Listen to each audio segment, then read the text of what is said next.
In this video, what I would like to do would be to define the different types of cardiovascular diseases that we're going to be talking about for the next couple of weeks. Cardiovascular diseases is a large group of diseases. The definition of cardio is this is something related to the heart, and vascular refers to all of the arteries and veins. And when you put together the heart and the arteries and veins, what you're talking about is the entire circulatory system. So any disease that affects the circulatory system is cardiovascular disease. Just for a couple examples, endocarditis is a disease where the interior of the heart gets inflamed, usually from some sort of infectious disease. Okay, most of the diseases that we think of when we think of cardiovascular disease have to do with diseases of the arteries. Either cerebrovascular disease, which is a disease of the carotid arteries, which are the ones that run up to our brain along the side of our neck, or diseases of the coronary arteries, which supply the heart with the blood that it needs to pump blood.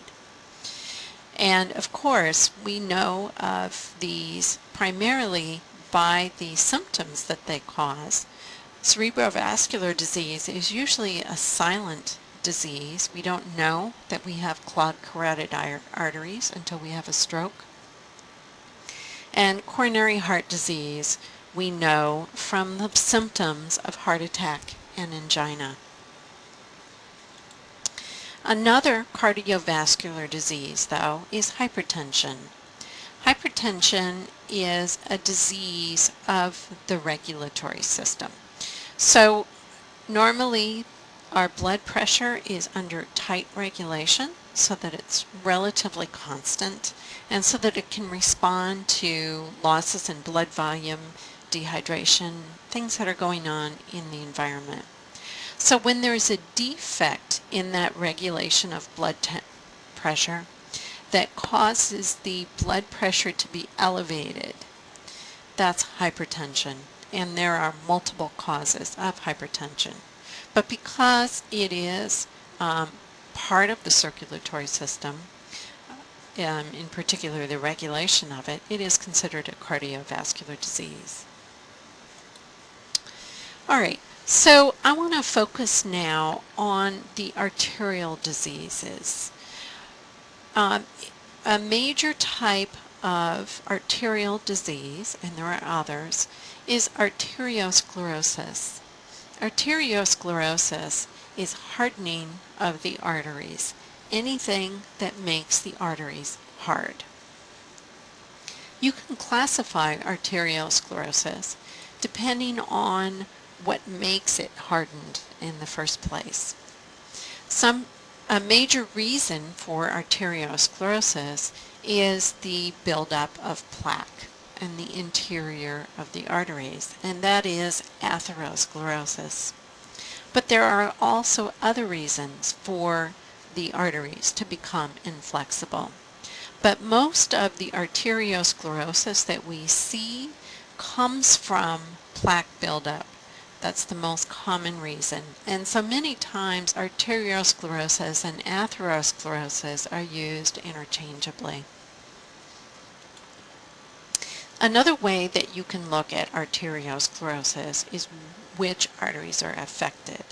So cerebrovascular diseases is atherosclerosis or arteriosclerosis of the carotid arteries of any type, and coronary heart disease likewise is hardening of the coronary arteries, no matter how or what the cause of it is.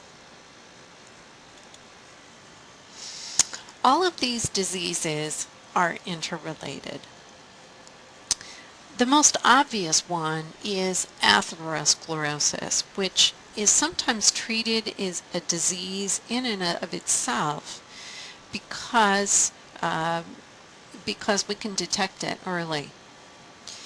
It, of course, causes the coronary heart disease and the cerebrovascular disease, which cause heart attack, angina, and stroke, and that's the obvious one.